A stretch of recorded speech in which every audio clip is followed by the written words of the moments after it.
اتنے میں کشتی والے نے کہا، دیکھو یہاں زیادہ دیر رکنا ٹھیک نہیں، ہم ابھی سوچ ہی رہے تھے کہ کیا کریں۔ اتنے میں ہمیں جھاڑیوں کے پیچھے سے بہت ساری آنکھوں کی چمک نظر آنے لگی۔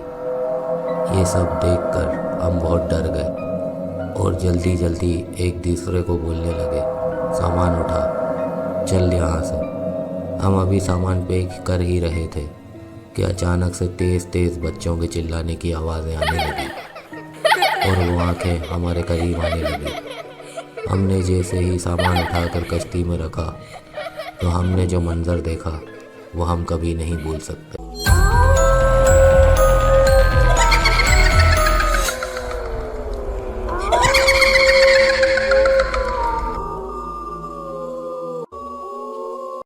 السلام علیکم۔ اکثر اوقات پر ہم اپنے گھر، آفیسز یا شاپ پر بظاہر اکیلے ہوتے ہیں، مگر ایسا نہیں ہوتا۔ ہمارے بیچ کچھ ایسی مخلوقات موجود ہوتی ہیں جو ہمیں دیکھ سکتی ہیں مگر ہم انہیں نہیں دیکھ سکتے۔ آج کی اسٹوری ایک ایسی ہی سمندری مخلوق پر مبنی ہے۔ یہ اسٹوری ہمارے ایک سبسکرائبر نے شیئر کی ہے جو ان سب حالات سے گزر کر آئے۔ تو چلے یہ کہانی انہی کی زبانی سنتے ہیں۔ السلام علیکم، میرا نام احمد ہے اور میں کراچی کے علاقے شاہ فیصل سے تعلق رکھتا ہوں۔ ہم 4 دوست ہیں، عادل، سلمان، عدنان اور میں۔ ہمیں ہمیشہ آؤٹنگ اور کیمپنگ کا بہت شوق تھا، مگر ہم یہ نہیں جانتے تھے کہ ہمارا یہ شوق ہمارے لیے ایک دن بہت برا سپنا ثابت ہوگا۔ یہ واقعہ ہے سال 2017 کا۔ ہم سب دوستوں نے مل کر آؤٹنگ کا پلان بنایا، مگر یہ سمجھ نہیں آ رہا تھا کہ کہاں جائیں۔ سلمان نے کہا، کیوں نہ ہم فشنگ کے لیے کہیں چلیں۔ ہم سب دوست اس کی بات سن کر راضی ہو گئے اور نیکسٹ ویکنڈ کا پروگرام بنا لیا۔ نیکسٹ ویکنڈ آتے ہی ہم سب نے ساری تیاریاں مکمل کر لی، کھانے پینے کا تمام تر سامان پیک کیا اور ہم اپنی منزل کی طرف نکل پڑے۔ کیماڑی سے بوٹ میں بیٹھ کر سمندر میں اپنے راستے پر چل پڑے۔ کافی دیر تک فشنگ کرنے کے بعد ہم نے سوچا کیوں نہ قریبی کسی آئیلینڈ پر جا کر کھانا بنا لیں اور تھوڑا ریلیکس بھی ہو جائیں۔ ہم نے بوٹ والے سے پوچھا کہ یہاں قریبی کوئی آئیلینڈ ہے، مگر اس نے کہا کہ یہاں قریبی کوئی آئیلینڈ موجود نہیں، مگر یہاں قریب میں ایک مینگرووز کا جنگل موجود ہے۔ ہم نے سوچا کیوں نہ ہم مینگرووز کی طرف جا کر تھوڑا ریلیکس کریں۔ ہم نے ان سے کہا، ٹھیک ہے، آپ ہمیں مینگرووز کی طرف لے چلیں۔ ہماری یہ بات سن کر کشتی والے نے فوراً کشتی مینگرووز کی طرف لے لی۔ مینگرووز پہنچتے ہی ہم نے اپنا سارا کھانے پینے کا سامان کشتی سے نکالا اور مینگرووز کے جنگل میں چل پڑے۔ ہم سب مذاق مستی میں لگ گئے، مگر ہمیں اس بات کا علم نہیں تھا کہ جنگل کے اندر پہلے سے موجود مخلوق ہمیں دیکھ رہی ہے۔ عدنان، عادل اور میں وہاں بیٹھ کر ویو انجوائے کر رہے تھے اور سلمان کھانا بنانے کی تیاری میں مصروف ہو گیا۔ کھانا تیار ہو گیا۔ عدنان نے کہا، یار کھانے کے ساتھ کچھ میٹھا بھی ہو جائے۔ تو سلمان نے کہا، فکر مت کر، میں گھر سے نکلتے وقت حلوہ بنانے کا سامان بھی ساتھ لے آیا تھا۔ عدنان نے کہا، پھر جلدی کر، کس چیز کا انتظار کر رہا ہے، جلدی بنا لے، پھر کھانا کھا کر ہمیں اس جنگل سے نکلنا بھی ہے۔ سلمان نے حلوے کا سارا سامان نکالا اور حلوہ بنانے میں مصروف ہو گیا اور ہم اپنی باتوں میں لگے رہے۔ اچانک سلمان کو محسوس ہوا جیسے کوئی اس کے پیچھے کھڑا ہو اور اسے دیکھ رہا ہو، مگر جب اس نے پیچھے پلٹ کر دیکھا تو اس کے پیچھے کوئی موجود نہ تھا۔ وہ اپنے کام میں دوبارہ مصروف ہو گیا۔ کچھ دیر بعد اس کو کسی انسان کا سایہ نظر آیا، جیسے کوئی اس کے پیچھے کھڑا ہو۔ اس نے فوراً ہماری طرف دیکھا، مگر ہم اس کے سامنے تھے۔ اس نے پلٹ کر دیکھا تو اس کے پیچھے کوئی بھی موجود نہ تھا۔ اس نے یہ بات ہمیں بتائی، مگر ہم نے کہا، یہ تیرا وہم ہے، اور وہ دوبارہ اپنے کام میں مشغول ہو گیا۔ تھوڑی ہی دیر بعد حلوہ تیار ہو گیا اور حلوے کی خوشبو جنگل میں چاروں طرف پھیل گئی۔ وہ حلوہ آگ سے اتار ہی رہا تھا کہ اس کو ایسا احساس ہوا جیسے کوئی اس کے پیچھے سے تیزی سے گزرا ہو۔ اس کو لگا شاید ہم میں سے کوئی ہے، لیکن جب اس نے پیچھے مڑ کر دیکھا تو پیچھے کوئی موجود نہ تھا۔ سلمان اگنور کر کے حلوہ پلیٹوں میں نکالنے لگا۔ وہ ابھی حلوہ پلیٹوں میں نکال ہی رہا تھا کہ اچانک سلمان کو جھاڑیوں میں دو چمکتی ہوئی آنکھیں نظر آئی۔ سلمان کو لگا شاید کوئی جانور ہے۔ جب وہ تھوڑا غور سے دیکھنے کی کوشش کر رہا تھا تو وہاں کوئی بھی موجود نہ تھا۔ وہ پھر سے اگنور کر کے ہمیں کھانے کے لیے بلانے آیا۔ اس نے ہمارے پاس آ کر ہم سے کہا کہ کھانا تیار ہے، چلو کھانا کھا لیتے ہیں، پھر واپس سمندر میں فشنگ اسٹارٹ کرتے ہیں۔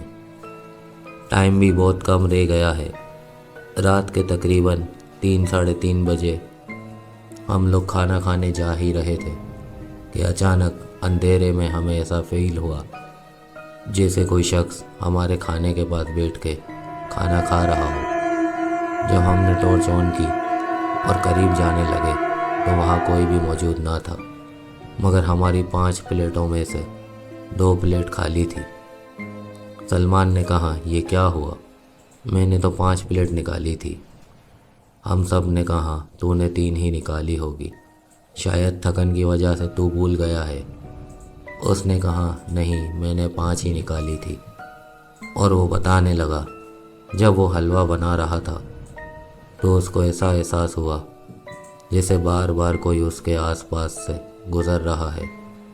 یہ سن کر ہم لوگ تو ڈر گئے، لیکن ہم نے خود کو دلاسا دیا اور سلمان کو کہا بھائی یہ تیرا وہم ہے۔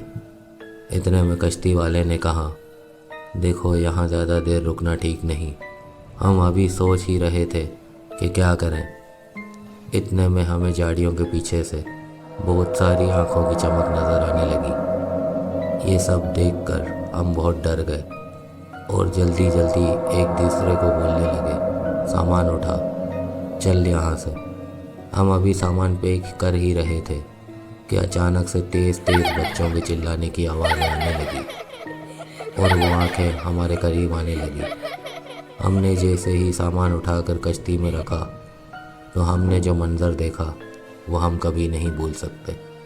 وہ چھوٹے قد کے بچے جن کی ہائٹ تقریباً 3 فٹ ہو اور وہ جنگل سے ہماری طرف چل کر آ رہے تھے، مگر جنگل میں اتنا اندھیرا تھا کہ ہمیں کچھ سمجھ نہیں آ رہا تھا۔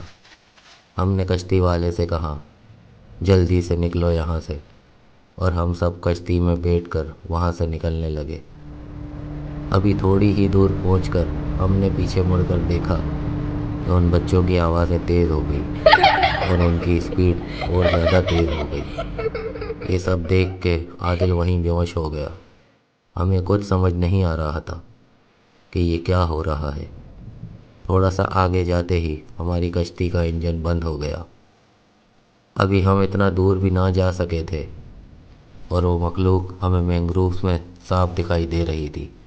ایک طرف عادل بے ہوش تھا اور دوسری طرف کشتی بند۔ ہم بہت گھبرا گئے جب ہم نے دیکھا تو اب وہ بچے پانی میں چل کر ہماری طرف آ رہے ہیں۔ ہم نے کشتی والے سے کہا بھائی جلدی کرو، بس ہمیں یہاں سے نکالو۔ وہ لگاتار کشتی اسٹارٹ کرنے کی کوشش کر رہا تھا۔ پھر اچانک اس نے ہم سے کہا کہ آپ اپنا کھانا سمندر میں پھینک دو۔ اس کی یہ بات سن کر ہمیں ایسا احساس ہوا کہ شاید اس مخلوق کو ہمارا کھانا ہی چاہیے، اور ہم نے اپنا سارا کھانا سمندر میں بہا دیا۔ ابھی عادل ہوش میں آنے ہی لگا تھا کہ میں نے سلمان سے کہا کہ کشتی والے کو بولو کیا اس کے پاس مینولی چلانے کے لیے کشتی کے جو چپو ہوتے ہیں وہ نہیں ہیں کیا؟ کشتی والے نے میری بات سن کر فوراً کہا جی موجود ہیں، لیکن ہم زیادہ دور اس سے نہیں جا سکتے۔ اتنے میں کشتی اسٹارٹ ہو گئی اور ہماری سانس میں سانس آئی اور ہم فوراً وہاں سے نکل گئے۔ کشتی سے اتر کر ہم اپنی گاڑی کی طرف بھاگے اور جلدی گاڑی اسٹارٹ کی اور گھر کی طرف چل پڑے۔ گاڑی چلاتے وقت سلمان کی نظر ریئر ویو مرر پر پڑی تو مرر میں اس کو ایک بچہ دکھائی دیا جس کی آنکھیں سرخ تھی اور وہ گاڑی میں پیچھے بیٹھا ہوا تھا۔ سلمان گھبرا گیا، وہ ہمیں کچھ بتا پاتا اس سے پہلے ہی ٹاور کے قریب پہنچتے ہی ہماری گاڑی کا ایکسیڈنٹ ہو گیا۔ اللہ کے کرم سے ہمیں کوئی گہری چوٹ نہیں لگی اور ہم سب وہاں سے سیدھا اپنے گھر آ گئے۔ اگلے دن ہم نے یہ سارا ماجرا ہمارے ایک جاننے والے مفتی صاحب کو بتایا تو انہوں نے کہا کہ وہ مخلوق تمہیں نقصان پہنچانے کا ارادہ نہیں رکھتی تھی، وہ تم سے صرف حلوہ کھانے کے لیے آئی تھی، کیونکہ یہ مخلوقات میٹھے کی بہت شوقین ہوتی ہیں۔ تمہیں پہلے ہی وہ حلوہ جنگل میں چھوڑ دینا چاہیے تھا، اور اگلی بار اس بات کا خیال رکھنا کہ ایسی جگہ پر میٹھا بنانے یا لے جانے سے گریز کرنا۔ اگر یہ سٹوری آپ کو پسند آئی تو ویڈیو کو لائک کریں، شیئر کریں، چینل کو سبسکرائب کریں، اور اگر آپ ہم سے کوئی اپنی پیرانارمل سٹوری شیئر کرنا چاہتے ہیں تو ڈسکرپشن میں دیے ہوئے ہمارے واٹس ایپ نمبر پر رابطہ کریں۔ شکریہ، اللہ حافظ۔